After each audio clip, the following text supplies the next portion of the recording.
G'day and welcome to the Ball Boys AFL Fantasy Podcast. Today we are tackling the midfielders, the big dogs in the middle, and we're going to be talking about the premiums, the ones with the big price tags, and we're going to get down and talk about the ones we want in our fantasy teams. Let's go! Hodge has done it from nowhere. Hodge did the goal from inside the 30. Sheed from the boundary. Dusty.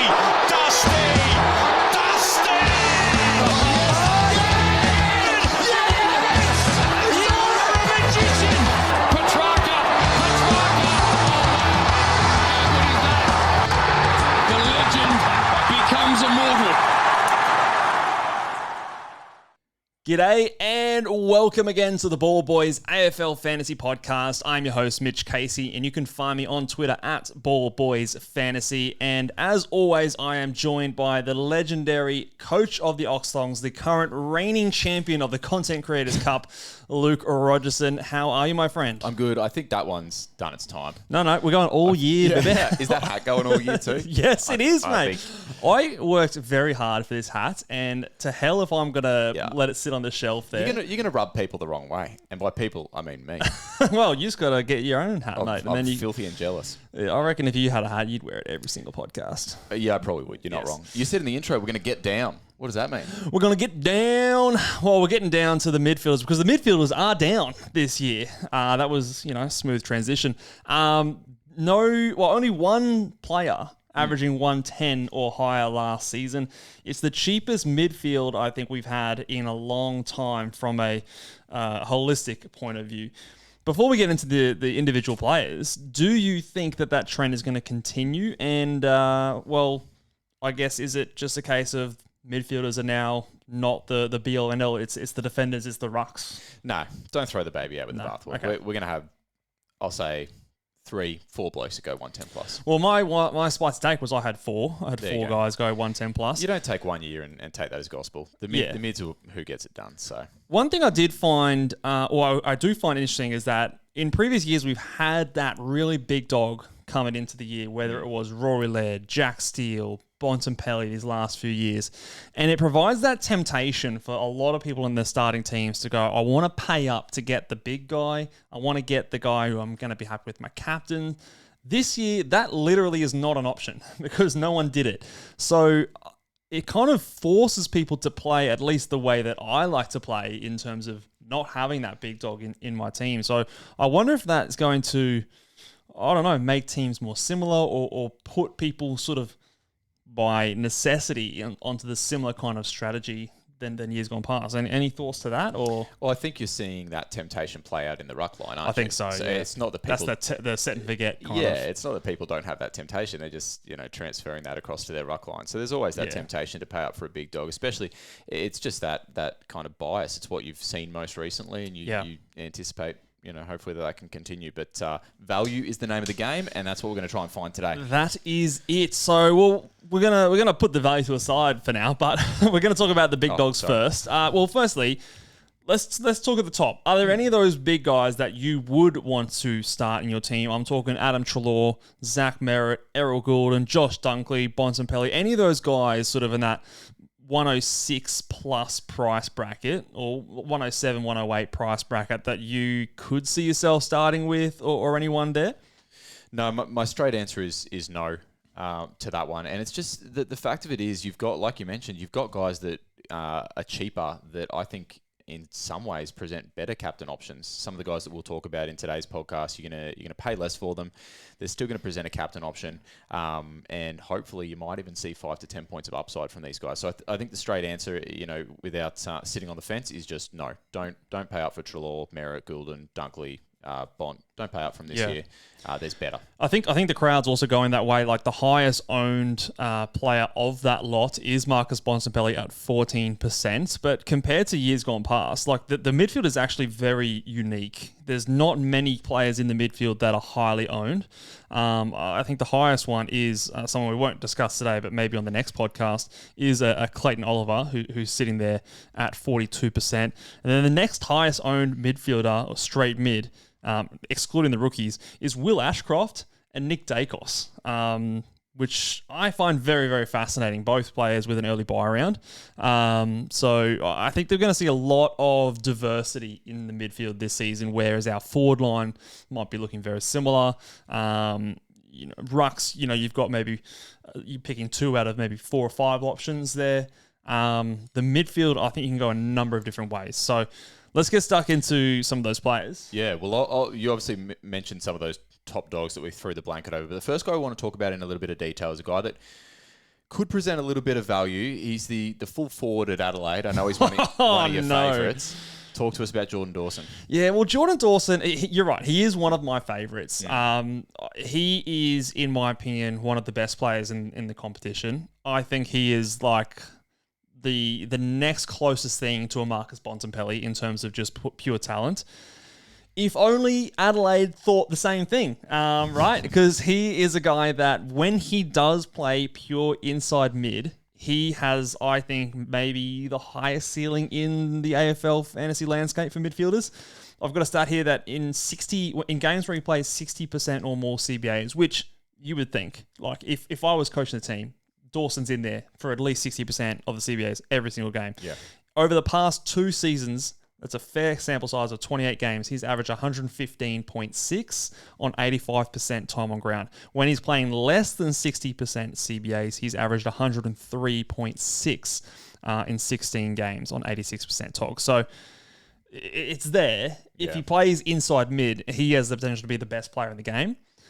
When he's not, he obviously is someone who you're almost paying overs at 105 price stat figure.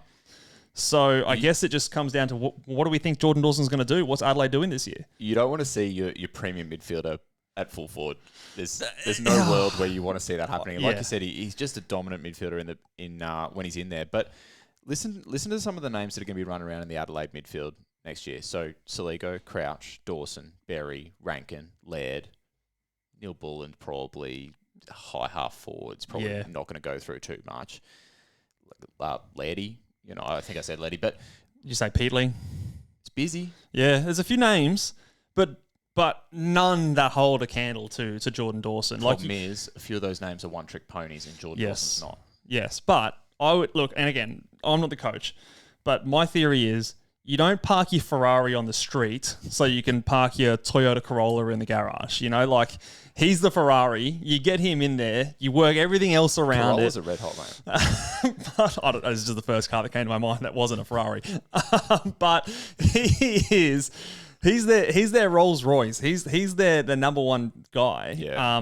But we obviously do have a history that he's played on the wing. He's played in the forward line. He's played down back in pinches and things like that. So it is tough to really get a confident gauge on. But if you were someone who firmly believed that he's a guy that's going to be the number one mid throughout the entire season, I wouldn't talk anyone out of starting Jordan Dawson. I started him last year. I didn't regret it, but there were some frustrating moments, obviously. You certainly don't want him going cold. More of a Jack Dawson in that case. I don't even get the reference, but I'm sure that's it. Titanic reference. Okay. He slips off. Yes. I didn't know his last name was Dawson. I think I got that right. Okay. Fact check. Anyway, say it with confidence. No one will question you. Is there much more to discuss with him? How confident are you that he's going to be the number one guy at Adelaide? Do you think that those experiments are a thing of the past now? I know there's some people that have talked. I think Bales has talked about Thilthorpe being like the linchpin there when he was healthy. They didn't need that sort of firepower up forward. Do you see any validity in that? I'm actually not confident in this one. Like you said, if you were the coach, it's what you do. But I just think, like I said, there's so many guys that they have shown that they want to put through there. Yeah. And they still haven't got it right, have they? They're still tinkering. It feels that way. And like I said, he's a victim of his flexibility in a lot of ways, or at least he was last year. So I'm not going there to start, and I don't think you are either. He's not on my team at the moment. I am open to being persuaded, depending on what I hear in preseason, what I see in the preseason games. If we see a complete, Rory Laird is completely off, in half back, maybe Matt Crouch is not there round one or something like that. They really culled the other options. I could be persuaded. Like you, though, I'm nervous. I'm nervous just because I don't trust the coach. I don't trust the history of what he's had to do. But like I said, it can't be that hard. I keep falling back to that. Like he's their Rolls Royce. He's their Ferrari. Yeah. It can't be that hard. Put him in the midfield. And I could see something like what we saw with Bontempelli 2 seasons ago happening for Dawson this season. So I do think there is some upside there. And 105, I don't think, even at the worst case scenario, I don't think he's going to fall too far from that. Yeah. And there's not many players at 105 you can say have 10 points of upside.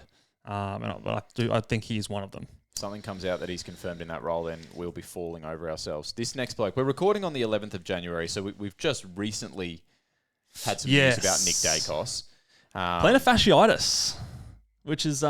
bit of fungal infection in the toes. Is that what it is? No, that's not what it is. Sounds like it. It does sound pretty gross like that. No, he's arch of your foot, Luke. You know, when you... I just thought maybe get the boot off, air those suckers out, Nick. Sort it out. No, I think he's got to have to put himself on ice for a little bit. So it's not a good sign for Nick Daicos. And obviously we read up before that he is one of the... sole of the foot? Yeah, the arch of your foot. It's like a little muscle underneath the arch of your muscle foot. Yeah, it's a tendon, I think. He runs too hard. Tell him to slow down. Runs too hard. So he's 27% owned in AFL Fantasy. And look, if it wasn't for the early buy and prior to this news, I would be very keen on starting Nick Daicos.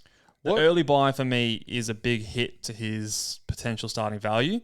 Can I pick your brains on that then? Because what is it? What's the narrative you're selling yourself? What's changing? I know he's a guy with a huge ceiling. He's a guy that we just love watching. Mm-hmm. But what's different to last year?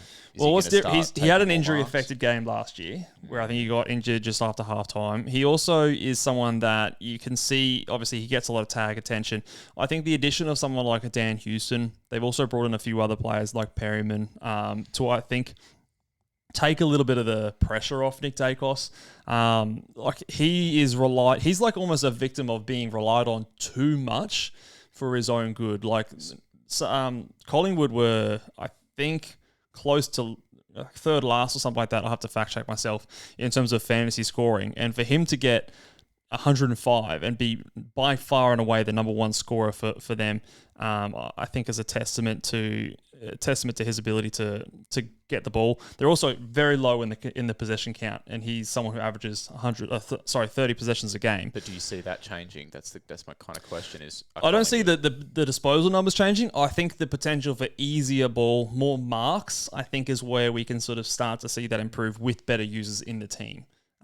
Because he changed his game last year. He went from a player who was very much a halfback, get the contested mark. He was a contested beast last year. The tackles rose, the contested possessions rose. And I think there's like this evolution of his game coming where he's going to put it together. He's going to put together the contested possessions, the uncontested possessions, and he's going to have a season where he's going to go 115. I'm very confident in that. It's just picking when. I couldn't agree more. Like, he will have that season, but what it sounds like you're telling me is that you're picking like natural progression. You're trying to pick because. Collingwood were third last. There were only 4 possessions more than Richmond last season. Are they going to change their game style? I don't think they're going to change their game style. I think they are going to improve as a team. You should see it tick up. Yeah. Houston comes. I'm still taking Nick Daicos. I'm not taking Houston. No, but I do think that it just takes a little bit of in terms of like maybe it's not going to stop a team that's going to do a hard tag on him. Yeah. They're still going to do that, but in terms of just a team's defensive game plan, I think it just gives you a little bit more things to consider. Yeah, I love the guy, so I'm probably just playing devil's advocate. No, yeah, for sure. The injury. What do you need to see? Is there anything you can now see? Look, I think it's not a great injury. These kind of injuries can linger around for a fair while. It is an injury, especially obviously it's your feet. It's not a Tristan Serry face. You do in fact run on your feet. So he's going to have to kick up the legs for a little bit. So it is what I would now consider to be a slightly interrupted preseason, even if he's back out there for the preseason games. It's not exactly what you love to see. And sometimes these things can go worse before they get better. So obviously he's their star player. They're going to do everything they can to get him back out there. But it does make me sort of go, okay, this is a knock against starting him with this kind of a news. So I would definitely be exploring other options. For example, Jordan Dawson, who's got the same price as him, doesn't have the early round buy, I think has equal, if not maybe slightly more upside I'd be more likely to maybe look that way personally if you want that type of a player that you think can go 110 plus. We've really started this with some of your favourites because the next bloke... This guy is my favourite. He is like my number one guy. I'll let you intro him then. Andrew Brayshaw. I think he's been in my side every year the past 3 years. The first year I picked him was his breakout season when he went from a 102 to a 112. He had that 180 in round 2 and I was punching the air because he was very unique at the time. But he is a player that I just see as a walk-up 110. He's priced at a 104, 105 mark this season because they fucked around with his role. They flirted with that wing role, didn't they? Yeah, and we were keen on him to start last year until we got word of that wing time in the preseason. And we saw in the preseason, it definitely was there in the beginning of the year. So his first half of the year stats were down compared to his second half of the year. However, in the last... if I just look at the last 3 seasons and games where he's played over 60% CBAs, that's 66 games. He's averaging 110.3 on 82% time on ground. That is an enormous sample size. He is the guy that I think he's going to get overlooked when it comes to attention. You're tagging Caleb Sarong. You're tagging Hayden Young ahead of him. Sometimes if you want to tag a halfback, you can go to a Jordan Clark, you can go to a Luke Ryan. He's just going to be let run free. He's 25 years old. He's got that excellent mid-season bye. And we haven't talked about the scale of hardness yet. Freo have a very friendly start to the season. If I just reference my list here, they go up against Geelong first up, Sydney, which is the only slightly tough matchup for the first 6. But then they go West Coast, Bulldogs, Richmond, and Melbourne in a 4-game run. 3 of those are bright green teams on the scale of hardness. So I don't see any tags coming in there. So I think it's ticking a lot of boxes. Yeah, it definitely is. To me, he's very much in the mix for starting at my M1 position as a solid captain option to begin with a little bit of upside. Because I don't see them flirting around with that wing role again. Do you agree? No, I agree with you. And I think that as the year progressed last year, it became more and more obvious that even though Sarong was going to get his, so to speak, Brayshaw wasn't going to miss out either. There was concerns at the start of the year. Obviously, we knew Hayden Young was going to go in there, but Hayden Young is going to be an impact player in there.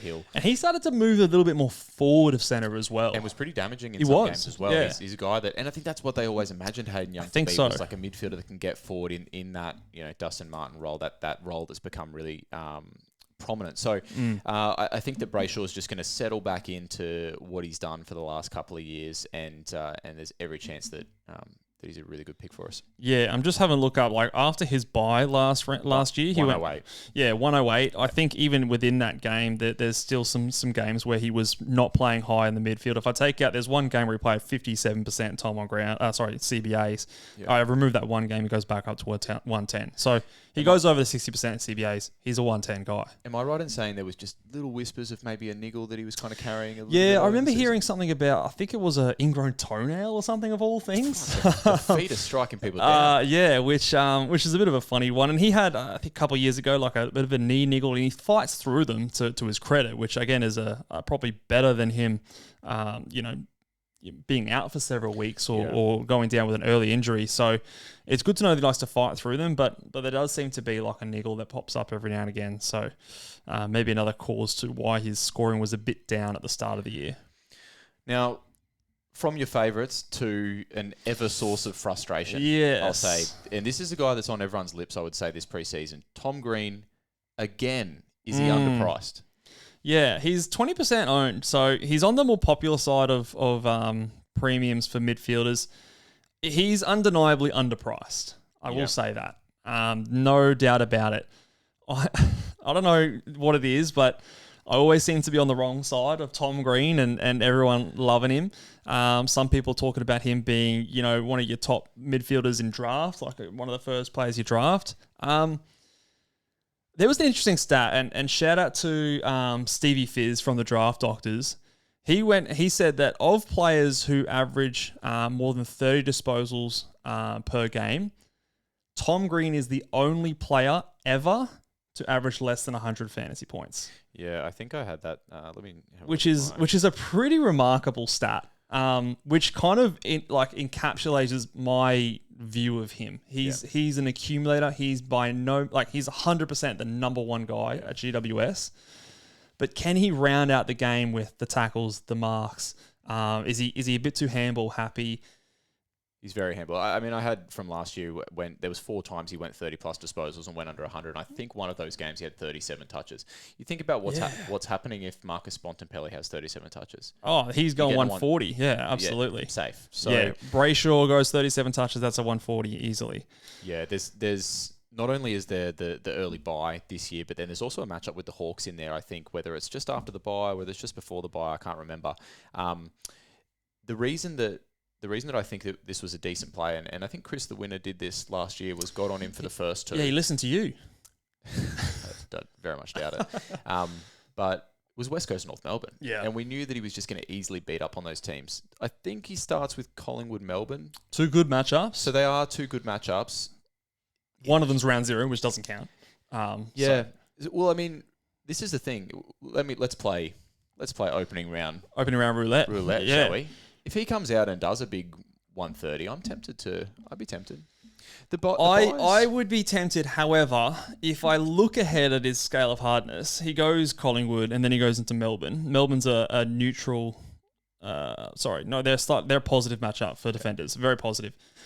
Straight away after his bye, he comes up against Hawthorn, who are a red on the scale, and particularly for Tom Green. Remember, this was the matchup that I actually traded Tom Green out of my side at the back half of last year, because Connor Nash loves to go to him. He sits on him every single time. He scraped his way to an 84 last time with a kick. I think he kicked a goal on the siren, so he was going in with a 70 until the final few seconds. So this is where I've talked about before about knowing the matchups, knowing the positive matchups and the negative matchups, and backtracking that. Knowing he's going to have a good matchup against Collingwood, knowing he's going to have a good matchup against Melbourne, but understanding that those are maybe going to be some of his ceiling games. So the thing with Tom Green, his role is under no cloud. Like, he's the number 1 mid. We're not going to learn anything from him. Yeah, we're not going to learn anything that's like, oh, wow, didn't see that coming from Tom Green. So a score is just that. It's just a score. It's not going to actually tell us anything. We know Tom Green is capable of going 140 on any given night, but it's over the course of the season. I'm yet to see the potential of him to go more than a 110. I think he can go as high as 110. So it's obviously some upside. I just don't know if I see that player that's going to really take a season away from you like a Brayshaw, like a Dawson could. You've been wrong on him so many times. I have. If you don't start him, I might start him and just get a leg up on you. Yeah, I reckon that's probably not a bad shout. Yeah, I think I try to be as objective as I can, and I'm not trying to be stubborn, but I do see him as more of a 106 to 108 type average, which obviously is value. He's priced at 100. So if that's enough for you, I think go for it. But just with the early buy and other options around there, I think I prefer. But I do think that his ceiling is a 110, which is definitely a good pick, priced at 100. He's averaged 106 in non-injury affected games over the last 2 seasons. So non-injury affected, and I've also taken out. He's in your team. He's been lurking in the showers at the Oxlades, Okay, all right. Well, if you want to have a unique to my team, I think that's one way to do it. Look how deep my midfield's looking. Look, he has been in my team. He's been training with Mitchman as well. So let me not put it out there. Like, he can't be at Mitchman and at the Oxlades at the same time. I think it's going to be unlikely that he's there, but he's undeniably underpriced. Like, that's 100% a fact. After the Hawthorn matchup, he does go into West Coast. He does. So if you get 3 of the first 4 are 120 plus for a guy that's priced at 90, and then you drop an 80 in there, yeah, it's still good. It's still very good. Do you think that there's any, because GWS's midfield has looked as bare as it has in the last several seasons? Yep. Is there an issue of you stop Tom Green, you stop GWS, and teams will be more likely to tag him like a Lachie Neale in the past? Yeah, I think there probably is a risk of that.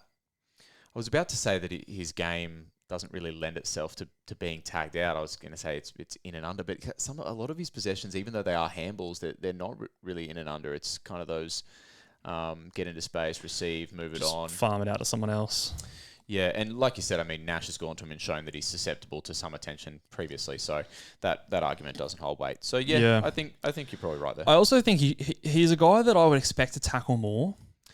His best tackle season has been 5 tackles per game. I would love to see that be 6, 7, 7.5, 8 tackles per game with the type of player that he is. Like a Clayton Oliver back in the day. He would be getting those type of tackles. And I think he should be capable of it, but I just haven't seen it. I think it feels like he should be that type of player because he's not the Andy Brayshaw popping out for all the plus sixes. So he's kind of stuck between the two, right? Yeah. Because GWS need him to be accumulating, getting all those possessions as well, because they don't really have many others to do that. But he's also... So that means he maybe can't play that defensive game as well, whereas like a Melbourne, they've got Petracca, so Oliver can get in there and get dirty and tackle his way to a big score as well. So we're a bit jaded on Tom Green, so maybe take what we say with a grain of salt, eh? Might be some bias there, but at the moment, I think he's value. For my team right now, not value enough, but we'll have to see. Next guy is at a similar price tag. Maybe another player that I've faded it before at times as well, but I think I'm more in this season. Connor Rozee from Port Adelaide. What are your thoughts on him at this stage? Currently he's at the Oxlongs, but I'm worried about a very horny boy. A lot of people are tipping to make a bit of a rise. And sometimes I think, I heard Holmesy mention this actually, and I thought it's perfect because a lot of people start to say, this guy's value, this guy's value, this guy's value. And you go, fuck, hang on. Those blokes all play for the same team. They can't all play in the same position. Hang on, what's going on here? And I think there's a little bit of that going on at Port Adelaide potentially, just with Horne-Francis and Rozee being undervalued. Where do those points come from? Your thoughts? Do the points come from Dan Houston leaving? Like, I know it's a different position. I know you're talking about defender versus midfielder, but there's 94 points gone. Is there more ability for these players to maybe get involved with some of that, like the chain out of halfback? Yeah, I think, like we said on our last podcast, I think it's more likely to be by committee. Farrell, Evans, was it Burton, the other guy? Yeah. Look, the other thing is, like, when we talk about we talk about players getting better, and we're also obviously we put our AFL Fantasy hat. Some of us have a number 16 on the side of it. Some of us don't, but like. I should do that a player improving doesn't necessarily mean that their disposal number is coming up. Like a player like a Horne-Francis might have a big step forward in terms of how valuable he is for a club, but he might still go on to average 90. Yeah. But his impact per possession might be improved. And I think that's more of the type of player he is. I can still see that as a very much likelihood that you've got, like Connor Rozee is now, I would argue, third in line for tag risk. Yeah. You've got Butters, who I think is the number one, and Horne-Francis if we do see this improvement coming from him this season. So, and because there's no one else, like you think of like the midfield, they've got a good midfield. Yep. Who's their next best player behind Rozee, Butters, and Horne-Francis? Like, it's a huge drop off. It does drop away drastically. The way I see Rozee coming into this season is I don't necessarily think there's a role change. He spends a little bit of time for it. He's not up there in terms of CBA percentage with the elite midfielders in the comp. I don't think there's going to be a market share bump necessarily, but he does have some injury games baked into his score. Yeah, so he's priced at 97, but in non-injured games last year, non-injury affected games, he averaged 101 and 104 over the last 2 seasons. So there's a bit of value there. So if he goes at 104, which I think we all think he's capable of, there's 7 points of value. Yeah. You're starting to then ask the question, though, is it enough? It's the similar kind of value I think that Tom Green has, but he also doesn't have the early round bye. So I think that's a tick in his favour. Port Adelaide's run to start the year is pretty nice. The first 3 rounds are good, but then he goes into a run of 3 tougher games. So it's like 3 easy, 3 hard.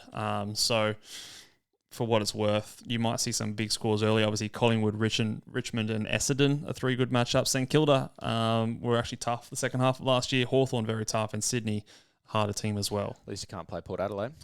At least can't play Port Adelaide, which is the only other red team on the scale. So yeah, I guess that's a positive thing. Mate, there is litigation coming your way with this. You keep saying scale of hardness, mate. What would you call it? What would you call it? I'd better encourage the DT Talk boys to sue you. Yeah, well, sue me for all my $10 that this podcast is Sue him worth. for his hat. Take that hat off his head. Fuck. No, this thing is priceless. Let's workshop a different name. Okay, we should do that. The table of difficulty. Really mixing it up there, guys. Oh, yeah. Getting the juices flowing. But yeah. Hey, that's just the first iteration, mate. This thing could go anywhere. We could go a few different ways. But like, he's been in and out of my side. He's not sitting there right now. But I do like him. Like, he started last year really well. I do remember he got off to the year a pretty good start. So I can see like something like that happening again. I think I would love to see Ollie Wines just bugger off. Yeah, I think there's like one too many mids going through there at a higher rate. Like those 5 guys. Yeah, just drop it down to 4. Yeah, I think if he just had like a little bit more of a CBA bump. Sprinkling of wines. Yeah. Because he's sort of like that 60 to 70%, whereas we want him like 80% CBA. I think Rozee. then you'd start to see the 110 potential. He, again, is a little bit of a victim of his flexibility. I think they like him sometimes coming across half forward. Sometimes forward, yeah. But I mean, Horn Francis is good at that too. Yes. Ollie Wines and Drew are not, though. That is the issue. All right, let's move on to our boys. Oi. Our boy. I'll throw this one to you first. Timmy Time Taranto. Yeah. I remember you last year at times were bullish on this man. Now, he got some injuries and never really had the opportunity to show. Although, the final game of the season, he did pop, I think, a 145. Yeah. What are your thoughts on Tim Taranto this season? We can also touch on, obviously, the Tigers in general because there's a lot going on here. Yeah, there is a bit going on. I've done a little bit of research because I'm trying to write the upcoming deck of Dreamteam. Oh, tune in for that.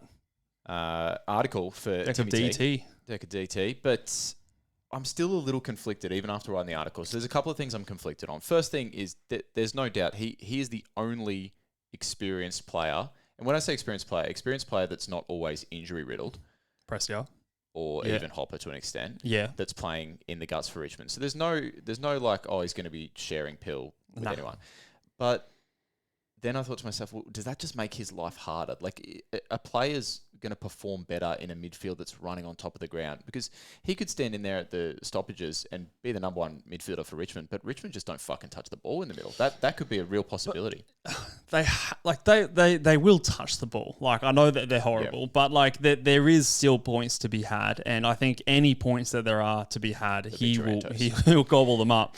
I tend to lean that way too. The second thing that I've heard talked about, and this one I can see where this is coming from, but I have a few things that I could rebut here, is the market share situation. Yes. Richmond was so poor in terms of their overall scoring last year. Historically bad. Well, this is the thing, and I think that's the point that we need to make, is so it was Richmond and West Coast that went less than 1,400 points average overall last year. You have to go back more than a decade to find the last I did team. this too, yeah. And I think it was Melbourne in like 2013. 2013 Melbourne. So if you're suggesting that Richmond's market share will be the same as what it was this year just gone, you're suggesting that they're going to do what was only done once in a decade, twice in 2 years. Yeah, 2 years in a row. You could make an argument that Richmond's worse 2025 than they were 2024. But I think the key point, and this is the point that I know you made when you were on talking about Jaden Short on Coach's Panel, 50 most relevant. Was nice plug. Was check them out. They're good guys. Oh, 100%. Was in a team where you know you're going to get fisted every single, and I'm talking. I wouldn't have said fisted, mate. I'm talking unlubricated fisting because. Give us a trigger warning first. You're not going to roll up and do what you were doing in 2018, 2020, trying to win premierships. You're going to possess the ball a little bit, and you know who likes to get in on the little short 45. He does.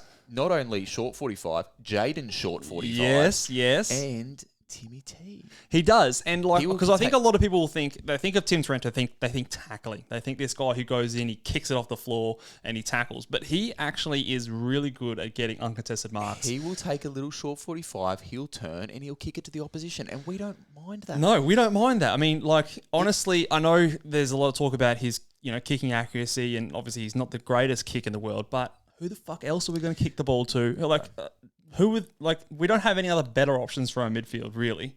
This is the thing too. Timmy T coming to the Tigers, he's thinking premierships, he's thinking big crowds. The only fucking thing he's got to think about now is get the football. Yeah, get the pill, football. Earn every bit of that, 7-year contract that we gave him. Right, let me just get you salivating a little bit as well. hit me. Because if you want to go back to that first year at the Tigers, just to show you what this guy can this do. was magical. In the first 14 games of the year, he averaged 124. Guess how many times he went 120 plus? Oh, it'd be like 7 or 8. 9 times. 9. Yeah, there you go. The guy's priced at 95. Yeah. Yeah, it's big time. It's big time upside. It's big time upside. There's a narrative that you can sell from last year, injured, all over the shop. I'm in.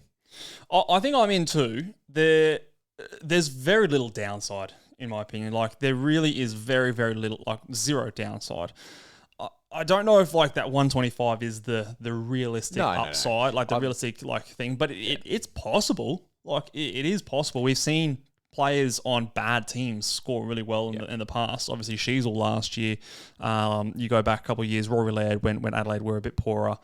Jack Steele as a one-man show for St Kilda have scored massive scores. I think Tim Taranto is a player of that ilk where he's never going to get tagged. He fills a lot of stat lines. And he can run. This man can run all day. He's one of the fittest players in the AFL. And he's got observable thirst. Yeah. And I'm sure Tim wouldn't be thinking this way, but there'd be a subconscious thing. If we're getting fucked up every week, what's he going to go out there and try and do? He's going to try and rack up some pill. He wants to look good. He wants to perform well. Last thing I'll say, what do you think he averages time on ground this year, percentage? Bang. I'm going to go 86%. It's greater than 80. Guess what he averages when he has 80% or higher in the last 2 years? Hit me. 108. 108. Yeah. Well, he's basically averaged 108 in the past 2 seasons on non-injury affected games is what I've got here as well. So that's enough, and I expect him to. You said 86%. That's easy. What do we think about the Hopper thing? The last thing on him, because everyone's talking about have been a conversation in the past that he averages better with Hopper in the time. Is it Hopper better with Hopper in the side? Sorry, averages worse with Hopper, better with Hopper not there. Does he just really dislike Hopper, or is it just like he's like, fuck? Why did this guy come with me? Fucking Hopper, prick. Could he or just is it Hopper off? Could that number without Hopper be there? Could you replace Hopper with Shea Bolton? Could you replace Hopper with Dawson Martin as just like another midfielder that's now removed from the side? And there was just too many guys in there in terms of players that they prefer having the ball in the hands of. There's just so few good midfielders at Richmond that I think it's irrelevant. Yeah, I think even if the game starts with let's say Taranto, Hopper, Prestia, or something like that, most of the CBAs are not going to be Taranto, Hopper, Prestia. You're going to have young. You're going to have I think Lawler and Smiley. I think and stuff. you put that one aside. Maybe I'm too bullish. Yeah, I think there's very little downside and a lot of upside. No early buy around. I will say Richmond's start to the season in terms of matchups is tough. They go Carlton, Port Adelaide, St Kilda, Brisbane, none of which are green. That is tough. Fremantle and Gold Coast. Gold Coast in round 6 is their first green matchup when it comes to the table of difficulty. You're still not tagging him, hey, because you come up against Richmond, you're like, well, why bother? Well, why would you bother tagging him? Yeah. And you weren't tagging him when they were good anyway. You want him getting the ball. The bloke can't kick over a jam. Yeah, if you're going to tag anyone, it's probably going to be short, but even then, like, why would you bother against Richmond? Yep. All right, let's move on we'll stop talking Tigers. A player that you and I both haven't been a huge fan of in the past, but again, I think is undeniably underpriced. Yeah. Darcy Parish is someone I don't see getting a lot of talk about early on in this preseason. I think one of the big reasons is that there's the early buy for Essendon. Yeah. But also he's obviously had some injury issues. He also saw some fluctuation in role last season specifically. What are your thoughts on Parish this year? I know you've never been a huge fan of him as a player, but I'm notoriously he's your Tom Green. A little bit, I think, and he's probably a lovely fella. Something I found interesting, because I thought to myself, okay, you've got this preconceived idea, to try and do a little bit of research, try and find something there. And his issue is all to do with time on ground. If you go back and have a look at his stats, his time on ground is so low for somebody who, when he has good time on ground, can just rack up the pill. The thing that I thought was interesting, and always fact check me on my stats, guys, because there's every chance No, take it to the bank. But last year, he actually had career-high average numbers in marks and tackles. Really? Can you believe that? No, that actually surprises me a lot. That's why you should fact-check me. I'm pretty sure. So I think that the career high, maybe it was the tackles was an outright, and the other one was maybe an equal one. I'm going to fact-check you right now. Please fact-check me. But it was just time on ground. It was just purely time on ground that he couldn't. I want to check this before I go into tackles equal high. Equal high. Marks, yes. Yeah, career high in marks. There you go. That's surprising, isn't it? It is surprising. And his lowest time on ground in the past 1, 2, 3, 4 years. So he's out of favour. Yeah. He is out of favour. There's no other way to say it. And he's also a guy that needs an extreme amount of ball, typically. He needs high CBAs. He needs high time on ground. So last year, he saw both of those things drop. 66% CBAs, 76% time on ground. I think a little bit of that was coming back from injury. I think he was like nursed back in a little bit from memory. So he missed the first couple of games, but came back in round 3. Hit the ground running, but then later in the season, when was it? After his injury in round 9, he came back in round 20, 21, 22, 23, and he was like, that's when the low time on ground was there. So 66% time on ground, 79% time on ground, 79, 67. And that's where a few of his scores kind of dried up. The injury affected game in round 9. I know it doesn't have the injury affected thing there, but he scored 60 points on 76% time on ground, afterwards missed time. So he probably limped along that game and scored poorly. So I think there's inbuilt value there. Do you think he's going to be one of like the top 3 midfielders at Essendon? Well, currently he is at a higher CBA percentage in the games that he played than guys like Durham and even guys like Jai Caldwell. But if you're at Essendon, Caldwell, you're definitely putting ahead of him, and probably Durham too. And this is again, crucify me, Essendon fans, but I just feel like Durham's tougher than Parish. Yeah, and Parish, he's a bit more X factor. Yeah, Parish is good at what he does, I guess, but I don't know. From the outside looking in, I feel like those guys are guys that I'd be wanting to flip that table, and I want to see them higher in the CBA percentage. The thing with Darcy Parish as well is he doesn't have a second string to his bow. Like he is kind of just like a midfielder or bust. Like he sort of strikes me as that.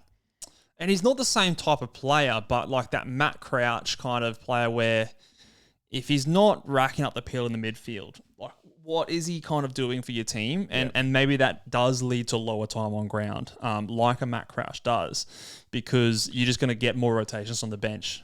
So whilst I think there's upside, I think it's an uphill battle for me to start him. I think you bump him up in draft and something like that. Price at, what is he priced at, 92? I could see him getting close to 100. It's cheap for a guy that's done 110s, hey? He's done 110s, he's done 108s. When he's played more than 70% CBAs and more than 80% time on ground over the past 2 seasons, he's averaged 102. It's not as high as I was expecting. 102 last year and 106 over the last 2 seasons. Okay. That's a 24-game sample size. So I think the 106 is like an absolute ceiling, but I don't think there's a high likelihood he gets there, if that makes sense. Yeah. I'd agree with that. All right, let's go talk about one more player in depth, and then we've got a few players that we'll maybe lump together. Another injury news coming out, Christian Petracca. Now, prior to this injury news, I was very interested in Christian Petracca. Yeah. Again, he kind of falls into that camp of, I think he's one of the best players in the game. He had a horrible injury last year where he had broken ribs, went back out onto the game. Yeah, like a ruptured spleen or something. Yeah, had to go to hospital. Obviously, a lot of news and issues that came as a result of that. But he's one of the best players in the game. He also sometimes gets the Jordan Dawson treatment where he's too good at too many things for his own good for fantasy. Sometimes goes forward a little bit. They need his access to goals. He's probably a better player than a fantasy player, I would say. But priced at 90, he's done 110s in the past. Now, he's cracked his ribs again, which again, when it's a repeat of an injury, that was something that ended his season last year. That's never a good sign.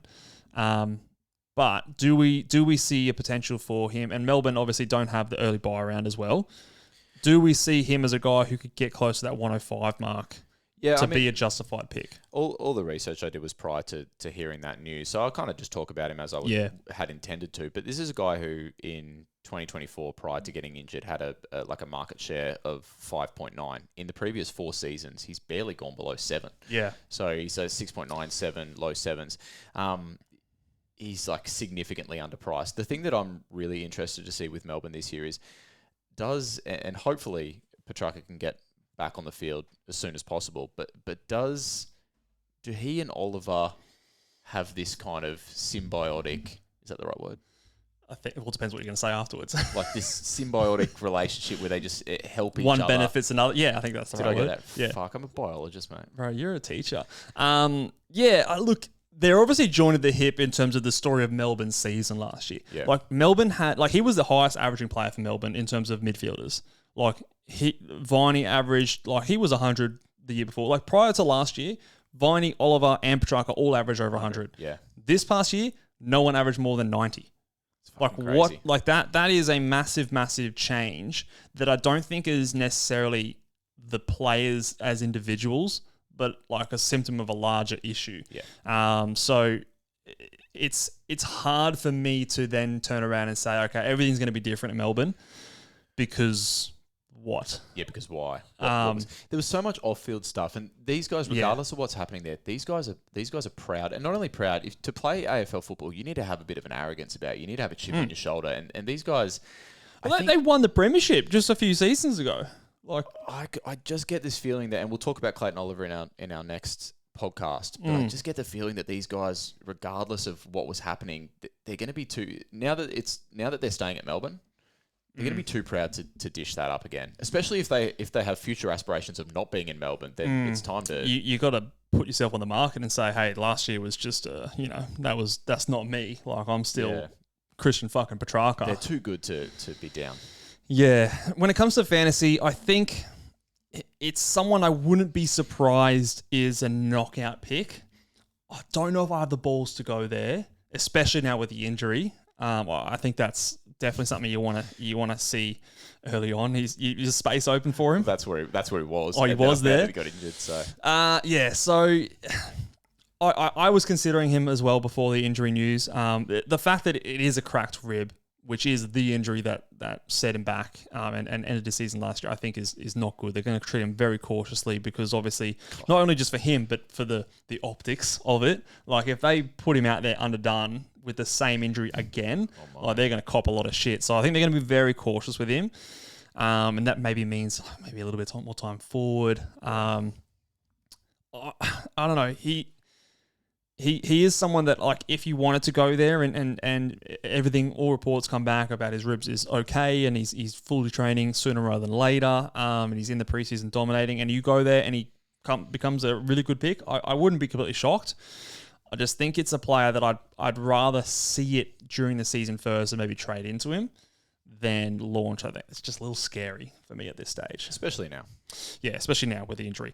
Anyone else you want to throw out there? I know we've skipped over a few names, and obviously there's so many good midfielders. We're definitely going to miss some, but some names you want to throw back out there that we haven't talked about yet. Well, these two guys I want to throw out there just because I think there's some interesting stuff there, and also they're names that I've heard a couple of people. Sam Walsh is a guy that I've heard on a couple of different podcast people saying, yep, Sam Walsh. And happy with Sam Walsh. He's priced at 106. 106, I want to say. Yep. That to me still feels high. Like you're paying 106 for Walsh, and you're also paying 106 for Dawson. Was it? 105 for Dawson, so slightly cheaper. Yeah. Effectively the same. I'd probably prefer Jordan Dawson. What is it that people are excited about Walsh? Is something changing? Do we just hope that this is Walsh's season to just do what we've always known he can do? The narrative for Sam Walsh is the previous 3 seasons in a row, he has had interrupted. He's not played round 1 in 3 seasons. So is that, I know, but like, is that Sam Walsh? Maybe that's him, but he usually comes in. He comes in and he starts the season like a house on fire after the injury. His first game, he comes in, goes bang, and then fizzles. So I think the narrative that people are trying to push or choosing to believe is that with the full preseason under his belt, no interruptions, that hopefully you're going to sustain that start to the season we've seen for the entire run. I don't think it's as simplistic as that, because he also is someone that you can tag. Now, does Cripper having the most Brownlow votes of all time change that? I don't know, because Cripper's such a difficult matchup for a lot of players. That There's not many teams that have a player that can tag Patrick Cripps. Whereas most teams, I would argue, have someone that could at least affect Sam Walsh. You know which team doesn't? The team they play in round 1. Richmond, yeah. So he's probably going to come up with a 130 round 1. Could be. So it's interesting. He's got a 103 average in non-injury affected games across the past 3 seasons. So that doesn't fill me with confidence in terms of upside. His highest average, I think, is a 109. So I don't know if there's enough meat on the bone for me to jump in there. Yeah. I love him. I think he's a great player. I think he's the type of player like a Andrew Brayshaw that just, is like that blue collar kind of midfielder that gets in there, tackles, marks, just doesn't drop his head. He's not like a fair weather sailor kind of player. He just gets it done. That's like us in fantasy. Absolutely, the biggest fair weather sailor. Never whinge or anything. You better hope one of us is up there to end the season, because otherwise these will become real boring. It'll be a very dreadful podcast. That might not even happen. You guys have been lucky I've been doing well, because I am miserable to be around when I'm not. That just applies for even round by round. Yeah, don't want to know you if you've had a poor score. Yeah, 100%. So I could see it, but I'm not willing to, like I said, I think I prefer other options. Dawson, Brayshaw, of a similar price. I'd go there, but I don't know if I'd talk anyone out of going Sam Walsh. Just probably not for me. What about you? I think I have similar thoughts, and the reason I jotted his name down here was more just to do with the fact that I'd heard it. It's fair call. And he doesn't have an early buy round this year, and he did last year. So for some reason, I keep forgetting that Carlton don't play the early round 0 game this year, but they do not. They start with the Richmond Tigers. The last guy that you popped in here was Noah Anderson. Not because I want to pick him, but just because I think it was the Mighty Calvinator brought up the stat on... the wins versus losses. No, I think it was the home versus away. Yeah, well, I think they're almost the same thing, really, last year. That's fucked up. I think it was 118. So the stat here I've got here is he's averaged 117 in wins and 91.6 in losses. So what's that? A 25-point difference. They win more games this year. How many games do they win this year? So they had 11 wins last year, 12 losses. They win 15 games this year. I would project 14. So I think I did the calculations. If he does keep that same split, they win 3 more games, lose 3 fewer. What's the average? The average is 109. So all aboard. So there's some upside there, but he's such a hard watch. Yeah, which he shouldn't be, because he's the quintessential fantasy player. Yeah, you know what I mean. He does fall into that category at his best. He's the winger that's moved inside. He plays high time and ground. He has high CBAs. Yeah. He find a +6. He can find a +6. He probably doesn't tackle enough. Is his main thing. I would love to see his tackles come up. I think that's probably the thing that's stopping him from being a 110+ midfielder. But then you've also got, there's a few different things happening at Gold Coast. Rioli's come in. So a few moving pieces. No one's going to take his midfield time. If Gold Coast blow up this year, and start dominating, which I don't know if I can confidently predict, there is a world where he is a top 8 mid and a guy we want and captain option. It would be one of those ones where you wouldn't be brave enough to do it, but if early buy round as well. Yeah. But if it happened, you also wouldn't be shocked. Gold Coast, to me, they have the round 2 buy, right? Let me check. Because you could, they do. You could easily, they have a good run actually. They start West Coast, then they go Melbourne, Adelaide, North, Richmond. So great. Wonder how many at home. Great. Yeah, true. But in terms of wins, there should be a few wins in those first 6 rounds. Yeah. I think it's still one that you can watch round 1. And his price won't have moved much by round 3 if you want to maybe do a fix-up trade and go into him there. So not one I'd start, but keep an eye on him and see how we go. All right. Nice. Those are the premium mids. I'm sure we've forgotten someone. So if you have any questions about any premium midfielders you want to talk about or have any questions about, drop them in a comment section on YouTube or give us a tweet. Luke loves Twitter. So I still haven't re-downloaded. Oh, mate. Should I? So present. No doubt. It's blowing up. Oh, obviously, yeah. You get 10,000 followers. Let me check. You're trending. Oh, one notification. Oh, what's the notification? Flying. It's probably one of those auto ones. Yeah. Yeah, It's actually my tweet from today. But yes, no, drop some questions in there. Make sure you guys are subscribed. We are very, very close to 3,000 subscribers on YouTube. So help us get there and beyond. And stay tuned for some more podcasts. Give us a 5-star rating and review, guys. And until next time, we'll catch you out to talk about the mid prices for the midfielders. Bye.